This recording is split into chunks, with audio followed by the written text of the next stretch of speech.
Welcome back to another deep dive. We are so glad you're here with us. It's good to be back. Usually when we sit down to do this, we are wrestling with, a massive stack of papers. Oh, yeah. Research journals, opinion pieces. Maybe a dense nonfiction book or two about, I don't know, the global economy or the history of salt. We take all that complexity and try to distill it. Right, into something you can actually use. But today is a little different. A lot different. Today, our source material isn't a library. It's a single word. One word, 4 letters. Fame. That's it. That is the entire scope of our mission today. It sounds simple. It does. But before you think we're just going to talk about celebrities and red carpets for an hour, I need you to look at the document we're actually analyzing. We're doing a deep dive into a disambiguation page. And for those who don't spend their lives, navigating information architecture, what exactly is that? A disambiguation page is a fascinating corner of the internet. It's essentially a traffic cop for the English language. A traffic cop. I like that. It's the place you end up when a word has become so overloaded, so heavy, with different meanings and contexts, that the dictionary just throws its hands up and says, Okay, you typed in fame, but which one did you mean? Exactly. Did you mean the David Bowie song? Did you mean the chemical compound? Ooh. Or the tiny town in Mississippi? It's like an archaeological dig site for culture. That's a great way to put it. You peel back the layers of this one word, and you find these wildly different artifacts just buried next to each other. By the end of this hour, we're going to connect Lady Gaga to renewable energy. And we are going to draw a line between a magic club for teenagers and a canceled NASA satellite. I can't wait for that part. And that is the mission, really. We want to categorize and understand the different flavors of fame found in this source material. The flavors of fame. Because when you look at the list as a whole, it stops being just a word and starts looking like a map of human aspiration. Okay, so let's start at the very top. Where do we begin? The source gives us a definition to anchor us. It does. It says, fame usually refers to the state of notability or celebrity. Okay, that's the baseline. Simple enough. That is what you expect. It's the condition of being known. But immediately, and I love that this is the very first thing the source does, it points us to the etymology. Right, there's a see also link for feme. Feme, P-H-E-M-E. So this isn't just a spelling variation. This is the root. This is the origin story. It is. It is the Greek personification of fame and renown. But Feme wasn't just a goddess of, being popular. She was the personification of rumor, of report, of gossip. She was the messenger of Zeus. Oh, okay. If something happened, fame was the force that carried the news.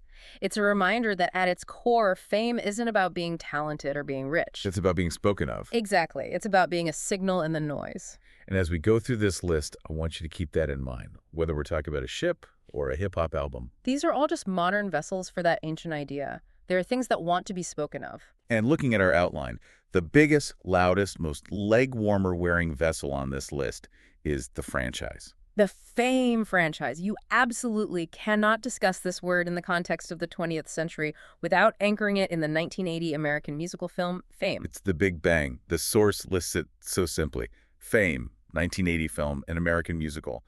But that description feels, so dry for a movie that was so sweaty. It was incredibly sweaty and gritty. Right. Directed by Alan Parker, this wasn't The Sound of Music. It was set in the High School of Performing Arts in New York City, and it dealt with heavy themes. Like what? Literacy struggles, abortion, sexual exploitation. It was pretty raw for a musical. But it gave us a thesis statement for the modern era of celebrity, didn't it? It did. Remember the quote from the dance teacher, Lydia Grant?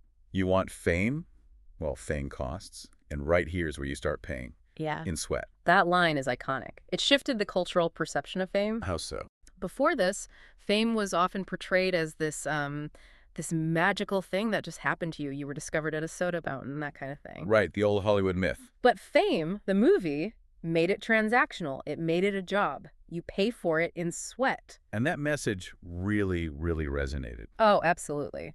The source material shows us that this single film sparked a massive chain reaction. It wasn't just a standalone piece of art. It was a franchise in the truest sense. Exactly. Immediately following the film, the source lists the Fame TV series. Running from 1982 to 1987. That's a 5-year run. That's pretty significant. It is. And this is where the brand of Fame really solidified. But the tone shifted, didn't it? Completely. The movie was R-rated, right? It was. The TV show was on network television in the mid-'80s. They had to scrub away all that grit we were talking about. So it became lighter. Much later. More about the camaraderie of the students. It became family-friendly. And that's important, I guess, because it allowed the concept of fame to enter living rooms everywhere. Right. It wasn't a cautionary tale anymore. It was a weekly celebration of talent and hard work. And the expansion didn't stop at the screen. What came next? The Source List's Fame musical, the stage show, which premiered in 1988. So let's get this timeline straight. You have the movie in 80. The TV show starting in 82. And the stage musical in 88. Wow. They squeezed every possible dollar out of that IP in the 1980s. It's a perfect example of transmedia storytelling before we even had a term for it. But then looking at the timeline, it goes quiet for a bit. It does. The 90s happen, grunge happens, the shiny optimism of fame kind of falls out of fashion. Until 2009. Until 2009. The remake, the Source List's Fame 2009 film. And it's explicitly described as a remake of a musical film. It didn't quite hit the same way, did it? I feel like it came and went. It didn't, not at all. And I think that speaks to how the definition of the word itself had changed in the intervening 30 years. What do you mean? Well, in 1980, the idea of a school dedicated to performing arts was kind of exotic to the mainstream. Right, a special, unique place. By 2009, we were living in a post-American Idol world. We had YouTube. The idea of kids wanting to be famous wasn't a story anymore. It was just the default setting of reality. Exactly. The premise wasn't special anymore. Which brings us to what I think is the most fascinating pivot on this list. I know what you're going to say. The Source lists a 2003 TV series called Fame. But this wasn't a drama. It wasn't actors pretending to be students. No, it was a reality show, a talent competition. That is the moment the snake ate its own tail. It really is. We went from a fictional representation of people seeking fame to a reality show where people actually sought fame, using the brand name of the fiction. It's a meta-commentary on the culture, isn't it? The fiction became the reality. And there's another one, too. The Irish version. The Source also notes Fame, the musical Irish TV series, which was another reality search. For actors to be in the stage show. So you have a reality show looking for actors to play fictional characters who want to be famous. The layers are just dizzying. It's unbelievable. But okay, before we leave the screen, we have to acknowledge that the 1980s didn't invent the word. No, not by a long shot. The source includes a vintage entry. Fame, 1936 film. A British comedy. And that genre tag comedy is telling. How so? In the 30s, particularly in British cinema, the pursuit of fame was often played for laughs. It was seen as a bit pompous, a bit ridiculous. So not the life or death struggle we saw in the 1980 version? Not at all. It shows that our modern reverence for this concept is a relatively recent invention. And speaking of mocking the concept, we have Ricky Gervais. Yes. The Source lists Fame 2007 film, which was a stand-up tour and DVD. Gervais is the perfect counterweight to the musical, isn't he? He is. His entire career is built on deconstructing the ego of celebrity. So for him to name a tour Fame... It's an act of irony. He's putting the word in scare quotes. He's saying, look at how ridiculous this all is. So on this one list, you have the earnest, sweaty striving of the musical. And the cynical, laughing deconstruction of the comedian. Two sides of the same coin. Now, I want to move to a pattern the Source reveals about television. Specifically, episode titles. Ah, yes. It seems like Fame is just a magnet for writers. If you have a show, eventually you write an episode called Fame. It's a universal trope. It's a shorthand for a certain kind of story. What kind of story? Well, the Source lists a 2006 episode of Law and Order. It lists a 2010 episode of NCIS Los Angeles. The procedural dramas. Exactly. And in those contexts, fame usually equals danger. It's the motive for a murder, or it's a celebrity stalker story. So it frames fame as a threat. A threat or a corruption, something that brings out the worst in people. But then you have the entry that made you laugh out loud when we were prepping. Kokoyo. The children's animated series. I just love seeing it on the list. You have Law & Order, NCIS, and then Pocoyo, Fame, an episode of the TV series Pocoyo. It seems like an anomaly, right? It does. But think about it. Pocoyo is about early childhood development. It's about social dynamics for toddlers. And even at that age, the concept of being the center of attention is hugely relevant. Who is looking at me? Why are they looking at him and not me? Huh. I never thought of it that way. Fame isn't just a Hollywood industry. It's a fundamental human social dynamic. Whether you are a detective in LA or a toddler in a blue outfit, you have to deal with the consequences of renown. That is a surprisingly deep take on a toddler show, but I'm here for it. It all connects. So we've looked at the screen, but if the 1980 movie is the visual anchor of this word, the auditory anchor has to be the music. Oh, for sure. The Sound of Fame section in our source is massive. Music and fame are inextricably linked. And we have to start with the 1975 entry. The song Fame by David Bowie. A masterpiece. And the source makes a point of listing the writers, which is key. David Bowie, Carlos Alomar, and John Lennon. It's the holy trinity of 70s rock cool, but the context here is crucial. This song was released in 1975. 5 years before the movie Fame. Exactly. And the tone, it's completely different. It's dark, it's funky, but it's an angry song. It is pure venom.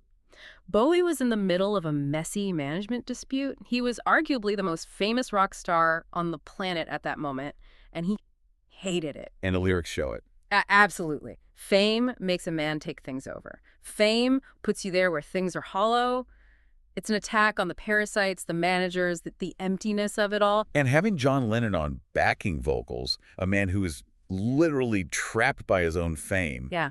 That just adds this incredible weight to it. Exactly. So in 1975, the definition of fame in pop culture was cynical. It was a trap. But then, just 5 years later, we get the song Fame by Irene Cara from the movie. And the source notes, it won the Academy Award for Best Original Song. A huge deal. I'm going to live forever. I'm going to learn how to fly. It is the polar opposite of the Bowie song. It's an anthem of pure, unadulterated optimism. It's joyful. It's energetic. So within a 5-year window, the word fame meant two completely different things on the radio. Completely. It was a curse for Bowie and a blessing for Irene Cara. But the music section doesn't stop in the 80s.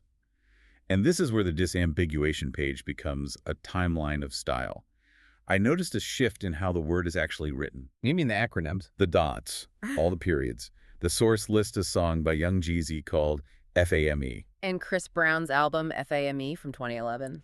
And Maluma's album FAME from 2018. What's that about? This is a distinct modern trend, particularly in hip-hop and Latin pop. It seems that simply calling your album Fame feels a bit vintage. Or maybe too generic now. So by turning it into an acronym, you add a layer of code. You make it personal. For Chris Brown, I think it stood for Forgiving All My Enemies and Fans Are My Everything. Right. So he's taking the word fame, which carries all that baggage we just talked about, and he's redefining it on his own terms. He's reclaiming the narrative. It's not just being known, it's a specific philosophy he's outlining. And the list shows this trend is still going. We have a 2020 song, FAME, by Hooligan Hefs. Australian drill music, featuring hooks, Hooligan Skinny, and Masai Rook, which just shows the global reach of the concept. And we have a song Fame by B.O.B. We have a song Fame by Cypher from their 2022 EP, The Code. And this is one of my favorite things about using a live source like this. We have a future entry. I saw that. The source lists Fame, Rise song, from a 2025 single album. Rise is a K-pop group. So this is still happening. It tells us that even in 2025, on the other side of the world from that 1980 New York film set, artists are still looking at this 4-letter English word and saying, yes, that is the title. That is the energy we want. It is remarkably durable. It is. And we can't talk about durability without talking about the albums. We mentioned Chris Brown and Maluma, but there is one entry that feels like the definitive modern usage. It has to be Lady Gaga, The Fame. Her 2008 debut album. Talk about truth in advertising. Right. She called her debut album The Fame, and then she became arguably the most famous woman on earth. It was a manifesto. Gaga approached fame as a sociologist. She studied it. She treated her own celebrity as performance art. She famously said she felt famous before anyone knew who she was. Right. By naming the album The Fame, she was casting a spell. She was inviting it in, manifesting it. It's almost like she looked at the cynical Bowie song and said, I know it's toxic, and I'm going to wear that toxicity like a dress. Precisely. And the source also points out a precursor to her, someone who did something similar. Grace Jones, her 1978 album Fame. Grace Jones and Lady Gaga. That tracks. It does. Both are avant-garde, both are fashion icons, both play with the idea of what a star looks like and acts like. They use the word fame not just as a title, but as a challenge to the audience. Okay, before we move on, I have to shout out the bands. There's a duo just called Fame. There's a Thai band called Fame. But the one that stands out to you is the person. It is Georgie Fame. Clive Powell. born in 1943, an English R&B and jazz musician. He didn't write a song called Fame. He didn't release an album called Fame. He changed his name to Fame. It's the ultimate commitment. In the early 60s, managers often gave their artists these flashy names. Billy Fury, Marty Wilde. And Clive Powell became Georgie Fame. He literally adopted the concept as his identity. And he's still performing. He has lived as Fame for over 60 years. That's incredible. Okay, so we've done the red carpet, we've done the charts, we've covered what people expect when they hear this word. Now we are going to pivot. We're going to leave the studio and enter the laboratory. This is the section of the source material that deals with acronyms, but not the Chris Brown kind. These are the functional, nerdy, hidden acronyms. This is my favorite part. Because when you strip away the glitter, FAME is just 4 letters. And scientists love an acronym. They certainly do. The first one on the list is fatty acid methyl esters. Fatty acid methyl esters. FAME. I just love the image of a serious chemist in a white coat saying, I need to analyze this FAME, and they're holding a beaker of sludge. It's not quite sludge. What is it exactly? It's actually very, very important. FAME is the primary component of biodiesel. Biodiesel. So fuel. Yes. If you take vegetable oil or animal fats and you want to run a diesel engine on them, you have to change their chemical structure so they don't clog the engine. Okay. You put them through a process called transesterification. The result is fatty acid methyl esters, FAME. So while Lady Gaga is singing about the FAME, there are trucks driving down the highway literally powered by FAME. It's a great juxtaposition. One is ephemeral and social, the other is industrial and combustible. And that's not its only use, right? No, it's also used to analyze the purity of olive oil. If you want to know if your extra virgin olive oil is real, you check the FAME profile. From olive oil to Wall Street, the source lists FAME database. Forecasting, analysis, and modeling environment. What does that do? It's a database management system and a programming language. It's used primarily in the financial and energy sectors to handle time series data. Time series data? What's that? Imagine you need to track the price of oil every minute for 20 years. That's a lot of data points, all in a specific order. FAME is the tool you use to store and model that. So again, totally utilitarian. It's about prediction and analysis, not popularity. Not at all. But then we have an acronym that breaks my heart a little bit. The space entry. Ah, yes. The Full Sky Astrometric Mapping Explorer. That is such a majestic name. The Full Sky Astrometric Mapping Explorer, FAME. It was a NASA mission. The goal was astrometry, which is measuring the positions and movements of stars with incredible precision. So they were making a map. The best map ever. They wanted to map 40 million stars. They wanted to create a map of our corner of the galaxy that was more accurate than anything in history. And what happened? The source notes it was canceled in 2002. Why? Budget constraints. It's poetic in a sad way. Oh. A satellite named FAME that never made it to the launch pad. It wanted to see everything, to map the heavens, but it got grounded. It's a what-if of space history. It fits the theme, though. FAME is often elusive. Even for satellites. Now, from the tragic to the absolutely delightful, let's talk about the organizations, specifically the one for the kids. You must mean the Future American Magical Entertainers. Yes. FAME, Future American Magical Entertainers, a former magic club for young magicians. It's so charming. Just picture it. A basement or a community center somewhere. A group of teenagers with decks of cards and silk handkerchiefs practicing their sleight of hand. And calling themselves FAME. It's a bit on the nose. It is, but look at the first word. Future. It speaks to that aspiration again. Right. They aren't famous yet. They are the future entertainers. They are practicing the art of illusion to get there. It's very literal. Show business is magic, and they are learning the tricks. The list of organizations really shows how everyone wants a piece of this acronym. We have Fashion Malawi Edition, which is a development organization in Malawi using the acronym to promote African fashion design, bringing the concept to a completely different geography and context. And we have the Federation of Archaeological Managers and Employers, founded in 1975. I love the date. 1975, that's the same year Bowie released his song. So while Bowie was singing about the hollowness of fame, a group of British archaeologists were sitting in a room deciding to call their union FAME. The disconnect is wonderful. Welcome to the meeting of FAME.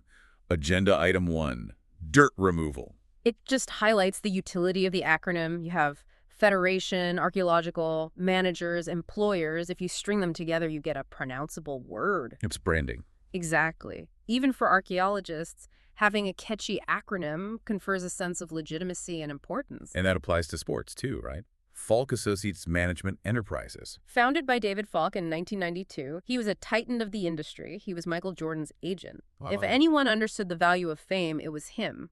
So naming his company Fame was a power move. It's an assertion of dominance in his field. And we should acknowledge, the source also lists the Fans of Adult Media and Entertainment Awards. Which fits the pattern perfectly. Adult media and entertainment. Even in that industry, perhaps especially in that industry, there's a desire for awards, for recognition, for a structure of fame. Okay, let's move from the acronyms back to the written word. We have a section on novels, and it seems like Fame is a very popular title for a book. It is. It's punchy. It's evocative. If you see a book on a shelf called Fame, you immediately have questions. Is it a romance? A thriller? A satire? The source lists a whole cluster of them. Right. A 2005 novel by Karen Kingsbury, a 2008 novel by Mark Rowlands, a 2011 novel by Tilly Bagshaw, and a 2009 novel by Daniel Kehlmann. The source notes the original German title was Room, which translates to fame. Right. And what's interesting here is the timing. 2005, 2008, 2009, 2011. This is the same era as the Lady Gaga album. And the peak of the reality TV boom. Exactly. It seems like writers in the mid-2000s were collectively trying to process this cultural shift. That makes perfect sense. Reality TV changed the rules and made fame seem accessible to everyone, for good or ill. And fiction writers had to step in and say, okay, but what does that do to us as a society? Right. Kehlmann's book, for example, is a series of interconnected stories about how technology and celebrity disconnect us from reality. It explores the consequences. When everyone has a screen and everyone wants to be on the screen, what happens to human connection? A question we're still asking. We are. The source also mentions a periodical. Fame magazine. Described as an American celebrity monthly that ran from 1988 to 1991. Short life. Just 3 years. But look at the dates. It launched in '88, the peak of the Fame franchise era, peak 80s excess. But it folded in '91. Why do you think that is? 1991, that's the year Nirvana released. Never mind. Exactly. The culture shifted on a dime. The glossy, high hair, shoulder pad aesthetic of the '80s crashed. Grunge took over. Yeah. Irony took over. And a magazine explicitly celebrating the glitz of fame probably felt suddenly very, very uncool. It's a great reminder that the word itself, the concept, goes in and out of style. It does. Now, we've talked about ideas, songs, books, and chemical compounds, but fame is also a place on a map. Geography is always the most grounding part of these deep dives, I find. Me too. The source lists 2 specific locations in the United States: Fame, Mississippi, and Fame, West Virginia. And both of them are listed as unincorporated communities. Which is a polite way of saying very small. Very small. No mayor, no city council, just a cluster of houses and a zip code. There is something so wonderfully ironic about a tiny, quiet crossroads in rural Mississippi being named Fame. It's the exact opposite of the definition we started with. Right. It's not notable. It's not celebrated globally. It's just home for a few people. It makes you wonder about the founders, doesn't it? Why name it Fame? Was it aspirational? Did they think a railroad was coming through? Or was it named after a person? We'd probably never know. Whatever the reason, today it stands as a quiet counterpoint. You can go to Fame, Mississippi, and I guarantee you won't find any paparazzi. You'll find silence. And then we leave the land and go to the sea. The source lists HMS Fame. And not just one. The source notes numerous ships of the Royal Navy. And Fame. Yeah. Numerous merchant ships. This is where the history of the word really shines. Long before David Bowie, long before cameras, the British Royal Navy was naming warships Fame. And this goes back to Feme, the goddess we talked about at the start. It changes the context completely. A warship named Fame isn't about being liked on Instagram. No, it's about glory. It's about reputation in battle. Precisely. A ship named Fame projects power. It says, our reputation precedes us. You have heard of us, and you should be afraid. There is a lineage of ships carrying that name across centuries of naval warfare. So it connects the word to national pride and military might. Which is a very different flavor than celebrity. Speaking of history and memory, there was one more physical object on our list that carries a significant amount of weight. The monument. Yes. The source lists Fame, Confederate Monument, or Gloria Victis. It's a memorial in Salisbury, North Carolina. This brings a somber historical tone to the discussion. Here, Fame isn't about entertainment at all. No, it's about memorializing a conflict. Gloria Victis translates to glory to the vanquished. And the statue itself. It represents the concept of fame holding a laurel wreath over a dying soldier. It serves as a reminder that this word has been used to shape historical narratives. So monuments are attempts to make a specific version of history famous or permanent. That's a good way to put it. It really shows that this word isn't neutral. It can be used for pop songs, but it can also be used for political statements and historical memory. It's a tool. Absolutely. Fame is a spotlight, and whoever builds the monument or writes the song or names the ship gets to decide where to point that spotlight. Okay, we have traveled from Mississippi to the Royal Navy to North Carolina. Let's bring it back to something a bit more consumable. I think I know where you're going. The final category in our source is consumer goods. And we return to the queen of the concept. Lady Gaga. Again. The source lists Lady Gaga Fame, a fragrance for women endorsed by Lady Gaga. This feels like the full circle moment we talked about. We talked about her album, The Fame. We talked about her song, The Fame. And now she has bottled it. She literally sold Fame as a perfume. It is the ultimate commodification. But do you know the detail about the fluid itself? It's not in the source list, but it's a famous detail about this product. Now what? The perfume liquid was black. Black. In the bottle. Yes. It was the first black eau de parfum. It sprays black, but it dries clear on the skin. That is incredibly on brand for her. It was designed to represent the dark heart of Fame. It looks destructive, it looks like an oil slick, but then it disappears. Wow. It perfectly encapsulates the journey of the word in the 21st century. Fame is a product. It's a chemical simulation. It's something you buy at a department store. It's brilliant branding. And it ties everything together.